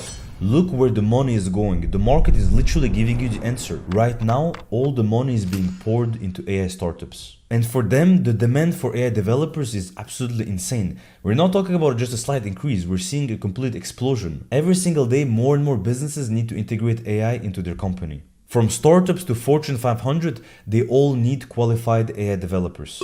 In fact, every single day, there are over 500 AI-related jobs that are being added just in the US alone. Entry-level positions for AI developers start from $120,000 per year to $150,000, and it can be more depending on your experience. It could be $200,000, $300,000. So ask yourself, do you want to be stuck in a dead-end job just watching the AI revolution pass by you? Or do you want to be at the forefront with a skill set that is in high demand that will set yourself up for the future? I've created a list of over 100 AI startups that recently got funded. They're hiring developers. Go to the link in the description to sign up and you'll get it for free. To become an AI developer, you need to learn skills. First, you need to know full stack web development. So you need to be able to build a complete application. Here, Next.js is key. It's a super popular web framework that is highly requested by new companies who are hiring AI developers. Just look at the job descriptions for most AI startups. The majority of them ask for it. Once you learn Next.js, it's time to dive into AI development.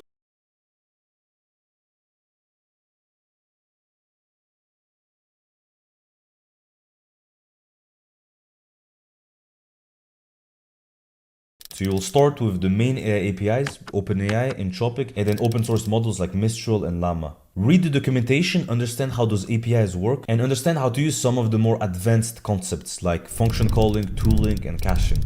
Once you have done that, learn about RAG, Retrieval Augmented Generation. It's an architecture to provide relevant context to the AI based on what the user is asking. So essentially, you help the AI be way more efficient at answering user queries. For projects, I recommend taking indie hacker AI projects and just rebuild them. For example, you can build an AI PDF chat app. This guy is making $60,000 per month as a solo developer managing this app. If you want to find more ideas, go on indiehacker.com/products. I'm not sponsored by them, it's just a tool that I like using. You can filter by revenue and category based on your interests. So for example, if I want to get education apps that are making over $5,000 per month, I can apply those filters. I can look at the ideas, pick one that I like, and then I can rebuild it, maybe using a different AI model, maybe building like a more of an MVP version of it. But either way, it's a cool and interesting project to build. Once you have the skills, it's time to apply for a job. And here, forget about the conventional path. Applying to job boards is dead. You have to try unconventional ways. When you go on unconventional routes, you're gonna get unconventional results. The only thing you have to do is to apply to AI startups that got funded recently. That's all. Look for startups that got funded in the last 6 months. They are starting their hiring season now. So you'll be the first in line. I've created a list of over 100 AI startups like this. Go to the link in the description, access it for free and start using it. But don't just apply on their website. Oftentimes, if you come early, they might not even have a job description available yet, which is perfect because it means that you're gonna be first. What you need to do is you need to find people who work at those companies and then you need to reach out to them. Send them a DM on LinkedIn, send them an email, attach a Loom video where you describe yourself, your best project, and give some ideas that you have for that company and show that you're excited to join them. Make it easy for them to see you. You have to understand that companies, they don't like hiring because it's painful, it's difficult, it's a long process. They already have so much work that they need to do, and this is just extra work on top of this. And it takes months of time. They hire someone, they don't know if this person is going to truly be good, if they'll have to fire that person and hire someone else. It's just very complicated, it's an annoying process. They love when they find someone good who can contribute to their company, but they don't like that they have to wait months until this happens. So if you make it easy for them, that's how you win. You basically need to knock on their door, make sure that you're visible, show that you're the solution to their problem, and then it will be easier for them to give you an interview. Congrats, you have completed the skills module and now you're well equipped to land a job. And getting a job is nice, but in this economy, relying on only one source of income is actually not that safe. It's extremely important that you learn how to monetize your coding skills so you have more than one source of income. That's why I've added a bonus module in this course. In the next lessons, I'm going to show you how you can start a one-person coding business and make your first $10,000 online working for clients. Let's begin.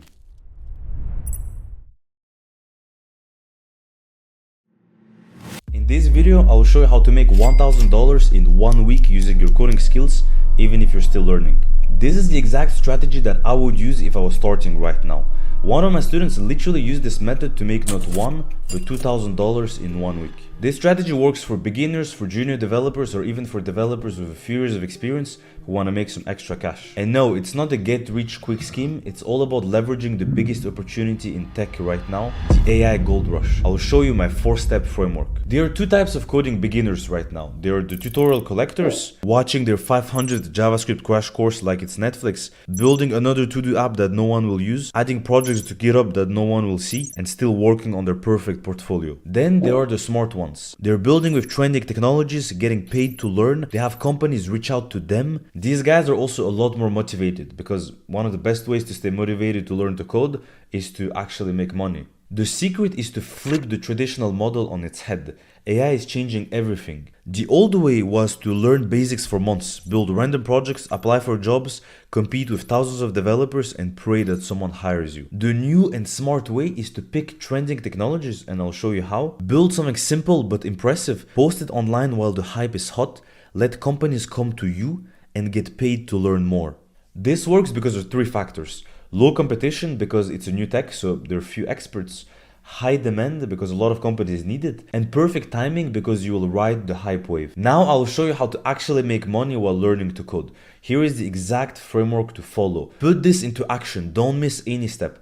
I know people who are making $50,000 a month following this framework. Step number 1, pick trending technologies. Follow the tech news and also subscribe to this channel because I'm going to be sharing a lot of good stuff with you. Then look for new API releases. A current gold mine right now at the time of recording this video is the OpenAI real-time API. It's the latest model that they released. It's a completely brand new model, and there's a lot of opportunities using it. Step number 2, build fast and build smart. Let me show you actually what happened when I spotted the OpenAI real-time API release that I just mentioned. So I built this simple AI voice agent in only 2 days and I posted it on my second channel. I didn't aim for perfection, I just wanted to have something simple that is working so that I can post it online fast while the hype is still going on. The result was that I got 7 companies reaching out to me to build an AI voice agent for them. And the beautiful thing about new tech is you don't need to be perfect, no one expects you to be an expert. Companies are desperate for any working solution using this new technology. There are more examples of AI solutions that you can build and get paid for it. You can build an AI cold email system. So it's an AI that will personalize cold outreach at scale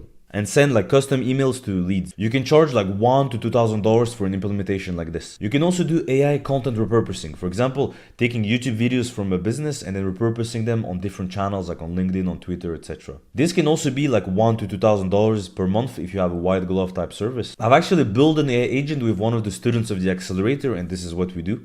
You can also do AI lead generation where you scrape leads and then you have an AI system with follow-ups. You can build an AI knowledge base. It's an internal document search system that can save companies a lot of time. You can build AI marketing assets, so you generate product photos and social media posts for companies. That also can be like $1,000 to $2,000 per month for that service. Step number 3, leverage the momentum. If you build a project with a trending tech and then you just leave it on your resume or on your GitHub profile, it's completely pointless. That won't help you. The hype will just go away and that's it. You're gonna miss your chance. So what you have to do is post this project online.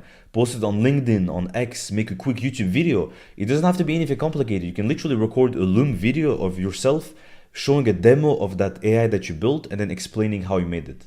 That's all. This is pretty much how my video was. I didn't spend a lot of effort on it. By the way, if you want to learn how to make money fast without wasting your time, check out my Codebender Accelerator. I have a special offer right now with refund guaranteed. Click the link below to book a free coaching call and learn more. Step number 4, convert the attention into income. You need to have a calendar link in your bio or in your video description so that leads or people who see the project that you build, they can book a call with you. This is very important. You need to make it easy for people to actually reach out to you and start a collaboration. What's awesome as well is that these will be warm leads. So it's people who saw the thing that you built and they actually want to work with you. So that's why they're reaching out. It's very different compared to if you were reaching out to them. Because what you have to remember is that people love to buy, but they hate being sold to. People love going on Amazon and just shopping online, but they hate ads and they hate the random salesmen on the streets. When you jump on calls with leads, your goal is just to understand as much as possible about them, about their business and what their needs are. That's all, nothing else. You just collect information so that, after the call, you can make a proposal for them. Start with small projects and then grow into bigger contracts with more long-term relationships. Here is what happens when you follow this framework. First, you will learn by building real projects. Then you will get paid while learning. You'll build a portfolio naturally, you will gain real business experience, and you have much more chances of landing a job later on. Let me show you a real example from our Codebender Accelerator. So I was part of the community, like I was active, like trying to contribute, build projects, and sometimes we had monthly project where we had to build something. So I was learning along the way already there. That helped me a lot to like understand how to build these like full stack apps, integrate with AI, because there's so much like AIs out there, different things. And understand how to integrate that. And so after some time, I was active in the community, and so then you mentioned about an opportunity, like there's a client that wants like something to have like to build a voice angel, right? And so I thought like, why not? So I reached out, and yeah, it worked. After like a week, I think you contact me that we can start from the day after, and so yeah, that was pretty exciting. Like I said, if you want to earn money really fast without wasting your time, check out my accelerator program. I have a few spots left for this week. Click the link below to book a call to learn more. What if I told you that your coding skills could make you more money through a one-person business than your full-time job as a software engineer? I'm a software engineer and I recently started a one-person business. In the first month, I made $11,000 all while working only 4 hours a day. There is a specific framework that transformed me from a regular programmer to running a profitable tech business. Almost every programmer can start a successful business by following those 3 steps. Today, I will show you the fastest way to start a one-person business as a developer. While other devs are fighting for jobs, you're gonna learn how to build your own money printing machine. There are 2 types of devs in the market today. They are the grinders who work super hard at their job, or if they don't have a job, they work very hard on getting one. They apply to hundreds of positions in the hope of getting those big tech salaries. And then there is the other type, those who grind on using their coding skills to build assets that make them money online, ideally that can even make them money while they sleep. Actually, I don't have a problem with any of those paths. I think they're both legit, like the traditional path of getting a job or the more entrepreneurial path. As long as you can provide for a family and you do something good that is useful to society, it's all good to me. The only problem is that in today's market, relying on only one source of income, so relying only on your job, is very risky. It's better if you have more than one source of income. And alhamdulillah, for us as programmers, we actually have a unique advantage because we can build entire products from scratch. We can automate literally anything. We can use AI in a much more advanced way. We can build products that scale, and on top of this, we can do all of that from our bedroom. But the problem is that most programmers have no idea how to turn those skills into a profitable business. You don't know how to monetize your skills. Before I learned how to code, I actually tried a bunch of different side hustles starting from a teenager, right? I was first selling digital art for people, then I launched my own online store to sell custom-made t-shirts. Then I tried drop shipping, like in an ethical way. Then I did like tutoring, I started tutoring business and a variety of different things. This was all before I learned how to code. So when I got the coding skills, it allowed me to find a more efficient path towards making money. There are 2 main ways to make money with coding that gives you the highest returns. One is the SaaS. You can build a SaaS, that's the dream path, or you can provide a service. You can start an agency, like ideally an AI agency. That's the smart path. That's the one that I picked. I started Codebender AI. It's an AI development agency that helps companies implement AI solutions. We build automations and AI agents for companies. The framework that I'm about to share with you has 3 stages, but there is a hidden 4th stage that completely blew my mind. Like in my opinion, this is how you can get to $1 million per year or more. So here's the framework to get you to start your business as fast as possible. Stage number 1, you need to define the niche. The best niche has a combination of these elements. Number 1, the people inside of the niche are rich, so they have money to spend, they can pay you, right? You don't want to target a niche that is broke because no one can pay for your services. So that's number 1. They need to be rich or they need to have money to spend. Number 2, it should be easy for you to show return on investment for them. So you want a niche where those people, those potential clients, they have money to spend, and once they spend money, if they spend like $5,000 on you, you can easily show them that you can make $20,000 for them. So things like automations, typically AI agents, it's easy to show those types of things. The next point is that they're easy to find. You want targets, like you want a niche that you can easily identify and find online so that you can get clients, right? Like if they're an amazing niche, but there's no way to get your first client, like there's no point in going after them. An example of a good niche that is easy to find is doctors. You can literally go on Google Maps, you write doctor, you're gonna find all the doctors nearby in your city, you're gonna get their emails, their phone numbers, and everything that you need to reach out to them. That's an example of a niche that is easy to target. The next important thing is that they're in pain. So there's something that is missing in their life, there's something that is missing in their business where you can bring some value. And the last part is that it fits your interest. So ideally, you're interested in whatever this niche is doing, whatever the businesses in that niche are doing, so that you can do a better job in when you work for them. Versus if it's something that is completely boring for you, it's going to be harder. There is also a bonus step is if you have some prior experience in a certain field, right? Like based on your past experience, based on the network you have, like something that gives you an extra advantage, you should also try to leverage that. So with the example of doctors is if you have a lot of doctors in your family, you should try to leverage this, right? Like if you want to go into that field, because that gives you the first layer of network that is already done for you. So the first clients could literally be either members of your family, or they can introduce you to other doctors, other people with whom you might work and provide like some development service. Some examples of good niches are, we already mentioned doctors, but it's lawyers, realtors, funded tech startups. So tech startups that raise millions of dollars, they have money and they fit into all those categories that we mentioned. Stage number 2, you have to market yourself. This is where most developers fail. They build in silence. So no one knows about them, no one knows about their service and what they do. They might be super skilled, but if no one knows it,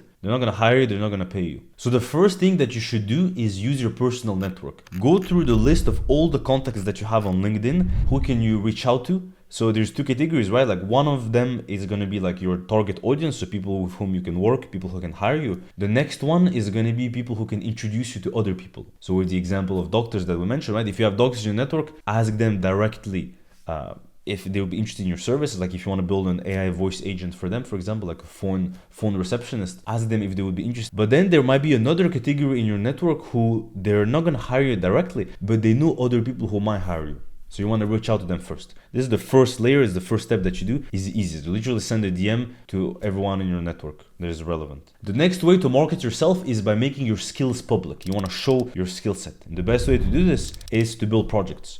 But we're not going to just build any projects, right? Like a lot of people talk about building projects for job search, etc. We're going to do it very, very different. The whole goal of our strategy is to leverage on an existing trending AI technology, something that is trending big time right now. So for example, like OpenAI, they released the real-time API not too long ago. The real-time API is this API that allows for voice interactions, right? So you can talk to it and the API will reply with voice. This is something completely new that came out and there was a lot of noise about it. Imagine if you're one of the first people who build a project on it and then you post it on LinkedIn, maybe you make a quick YouTube video, like literally zero effort, you make just a Loom video.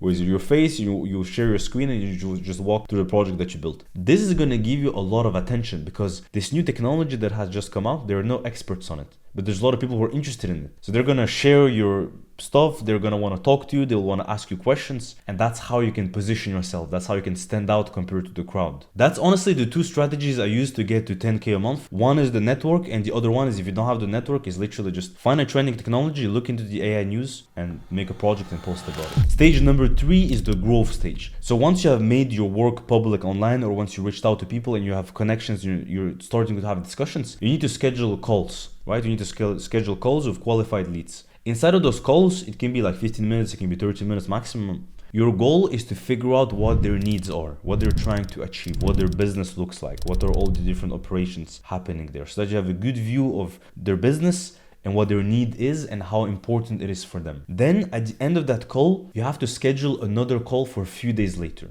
That call will be about the proposal that you're going to make for them and you'll try to sign them as a client for you. In between those 2 calls, you'll have a few days. In those days, you need to prepare a proposal. So if they want you to build a chatbot, you need to prepare like how the chatbot is going to look like, how much time is going to be involved, what is the feature set, how you're going to build it, so that you can propose them a price and a concrete proposal and a contract that they can sign inside of the next call. That's the strategy. Ideally, you want to be smart about it as well. That's why like in the first round, like the discovery call, when you ask them questions, you also want to think long term. Like if today they ask you to build a chatbot, try to think about their business and see, okay, is this just like a short one-time project or there's more opportunities? Because maybe the chatbot is step number 1. Maybe later they're going to need another automation. Maybe they're going to need an AI voice agent. Maybe they're going to need a bunch of different things. So then you can build like a long-term relationship and you can start proposing them more and more things. But the first step is to validate that first project they ask you. We actually use this framework inside of my accelerator. Every month we have a challenge to build an AI app within a certain team. With Andrew, we built a social media AI voice agent that generates LinkedIn posts. A client recently paid us $1,200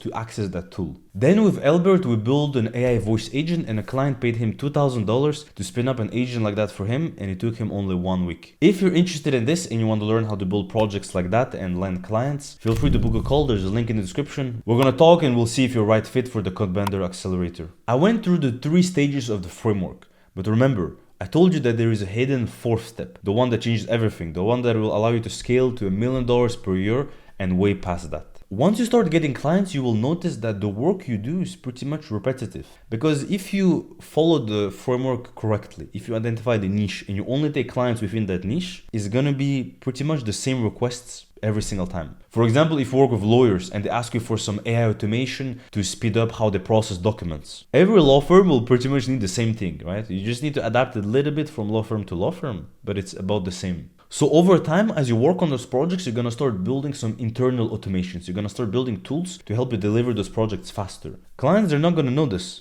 So when you land a new client, it will just be a matter of like clicking a button, configuring something small, and then you're gonna spin up a full new automation for them. Clients, they're not gonna know this. They don't need to know. But this is what is gonna be happening internally in your business. Once you have that, you essentially build a SaaS internally, and then you can make it public. You will switch from agency mode to SaaS mode. This is way more scalable. You can get a lot more clients and the exits for SaaS are a lot more interesting. If you sell your SaaS business, you can make millions and millions of dollars. Agencies are much harder to sell. But the advantage of going this route, so the route of first building an AI agency and then building a SaaS versus only building a SaaS, is that with this approach, you're gonna take zero risks because clients will essentially pay you to build those projects and then for you to build those automations internally. Then you're gonna get validation from the market because clients are gonna give you instant feedback on the work that you're doing, so you will know that it's valuable. You're gonna get very good testimonials for when you launch the SaaS, and you're gonna get referrals from those clients that you have built good relationships with. This is a much better spot to be in when you start your SaaS compared to starting from zero and just spending months of time building something when you have no clients and no traction. Instead of starting here, you're gonna start here with a huge strategic advantage of having all those clients and those testimonials and that initial capital. And this is my framework for the fastest way to build a one-person business as a developer. Congratulations on completing all the modules. If you learned anything in this video, please comment. This gives me a good indicator to make more videos like this. We're opening 5 more spots for the Codebender Accelerator. We're gonna guide you through a complete roadmap to land a job within 6 months and monetize your coding skills on top of it. Click in the first link in the description to book a free call, lastcodebender.com/accelerator. Spots go out fast, so don't miss it. Thank you for watching Codebenders and assalamu alaikum.